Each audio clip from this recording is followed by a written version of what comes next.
Now for the best part. In case you missed it, we already trimmed this brisket and I showed you what to do with all the trim. Now we're going to turn this brisket into some amazing barbecue. Looks like we're starting off with about 14 pounds here after I trimmed it. A little hard to see, but for me, this is the perfect size for an overnight smoke. Let's make up some rub. Going in with some Redmond's real salt. We're going to be using even parts of all these ingredients here to start off with. Next, we're going with Ancho Love from Crave. This is a coffee chili rub, not too spicy, but flavor packing. This is amazing on any kind of beef. Check out the link and discount code in the description down below. And then we're going to go in with some nice coarse cracked black pepper. Again, even parts of all three of these.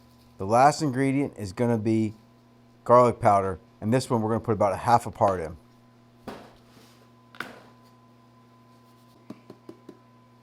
I realized though, when I got done making this, I should have made more. So I'm going to go ahead and add a little bit more of each until I get to the right amount.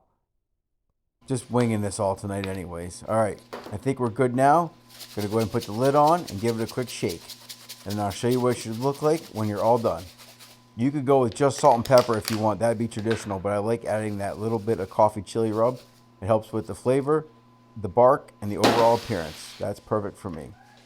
Get your meat, put it in one of these meat lugs before you season it. Helps to keep from making a mess and keeps the wife from getting quite so mad at you. So go ahead and just shake this on evenly. We're going to pat it in as we go a little bit, and when we get done, we'll give it a good pat and make sure it's all in, and then we'll fill in any of the spots that we missed. It doesn't really matter if you miss a few spots. This is not competition barbecue. There's a nice close look at it. We're going to let this dry brine overnight anyways, so if a few spots got missed, it doesn't matter. These flavors are going to spread through the meat with this 24 hours I'm going to give it before we smoke it. While I finish seasoning up this brisket, go ahead and hit that like button, subscribe if you haven't already, and make sure you turn on notifications. Also, when this video is over, head over to Instagram, give me a follow at RustyBBQLamb. I'm cooking over there almost every night and mostly over charcoal. So be sure to head over there for lots of daily cooking inspiration. If you don't know, I cook mostly low carb, carnivore, keto, whatever you want to call it, but I cook a whole pile of meat. You're going to love it if you like meat. Back to this cook. Going to finish this up, and then we're going to put it in the meat fridge overnight. If you don't have a meat fridge, you need to go ahead and get yourself one like I have. Keeps this out of the fridge. Another way to keep the wife off your back.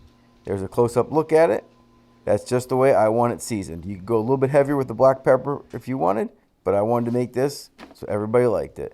There we are, out in the garage in the meat fridge. Slide that in. The next evening, we're going to go ahead and fire up the grill. First thing we're going to need is this INKBORD smoke controller. This is a Wi-Fi enabled temperature controller. It utilizes this fan right here to maintain the pit temperature wherever you set it. We got our chimney filled up with Jealous Devil Chunx sitting inside of the Lone Star Grillz Insulated Mini. This smoker is a beast and takes a while to heat up. So by putting the chimney in there, it speeds up the process. Going to pull out the firebox and I'll show you what you're working with. We got Jealous Devil Chunx and Max Briquettes and some oak wood for smoke flavor. I'm going to get this dumped in there off camera. It's a little bit tricky. A few extra briquettes on top to max it out. And we'll slide this in. Some people don't like to use water in their Lone Star Grillz Insulated Minis. They're afraid of the mess it makes. But let me tell you, this water is amazing. It turns this smoker into a meat sauna. There's no need to wrap your meat with this smoker, mist your meat, or anything like that. This is truly a set it and forget it pit once you get the hang of it. So we're going to go ahead and put a gallon of water in now. Once the meat's in and it's back up the temperature a little bit, we're going to go ahead and add about 2.5 more gallons of water. This will get us through the night. Again, I said this is an overnight cook. You can see my phone there. It's 8 o'clock at night.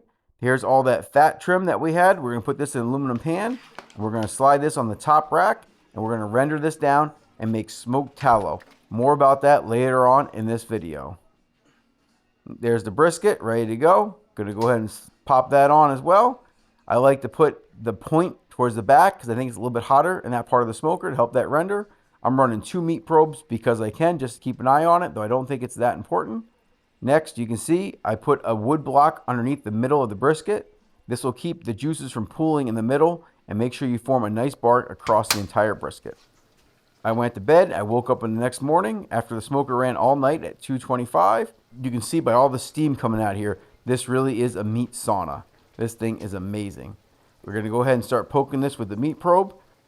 So the temperatures I'm getting are around 180 degrees or so, maybe up to about 190. But more important than the temperature is I'm going by feel. I want this to feel tender. When you poke it in there, it should feel like soft butter or maybe some peanut butter. This brisket is really close, but not quite. I'm going to give it about another half hour to 45 minutes in the smoker, and then we're going to go ahead and pull it. I also took out that chunk of wood underneath because there was a couple other spots pulling. I thought maybe it would help. So here we are now. It's about 6 in the morning.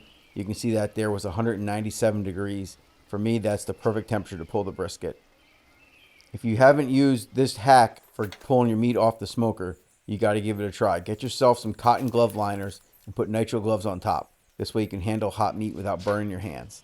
There's that brisket. Look at that beautiful bark. This is going to be great. You can see that jiggle. That's what you want to see. You should have a nice jiggle, but it shouldn't be falling apart. We want this to be sliced without breaking. Now here's that smoked tallow we made. This is a key to making the most juicy, flavorful brisket. Go ahead and pour some of this on top when it's all done and you're ready to rest it. Or if you're going to wrap it, pour it in at the wrap. But just give this a nice coat. Be generous. Don't be scared of beef fat. It's good for you. And then we're going to wrap it up really tight. When you wrap up your meat, you don't want to leave any air in there because it's going to steam if you do that. So just wrap it up tight. I got 2 layers of heavy-duty aluminum foil here, and we're just going to wrap it around good and tight, and then it's going to go in a warm oven at about 160 degrees until we're ready to eat. This one we're going to have for a late lunch, so it's going to get a nice long rest. You want to give it at least a 4-hour rest in my opinion, but you can go up to about 12 hours or maybe even longer. Let me know, how long do you rest your brisket for? I don't think I've ever gone longer than 12 hours. But keep in mind, you're going to get a little bit of carryover cook.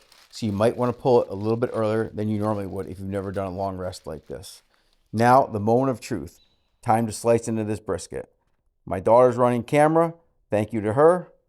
Might be a little bit shaky, but she's still learning. Let's go ahead and pour this juice back on top that came out because you know we're not going to waste it. That bark just got even better as it rested. Look at that bark. That's the perfect color. And then we're going to go in for the slice. What do you think? Is it going to be juicy? Let's find out. Get yourself a nice long knife. I slice right where the grain starts to change directions. Look at this inside. Plenty juicy. Trust me, we're not squeezing this meat. You won't catch me squeezing my meat on this channel. Look at the juice just running out of there. Couple more shots of the juice in case you didn't believe me. There it is, all sliced up. This is perfection to me. And then here we go, the bend test. Not breaking apart. We're going to fold it on the skinny side. It's still not breaking apart. This brisket was so tender, but held together, and the smoke flavor was on point. You got to give this a try.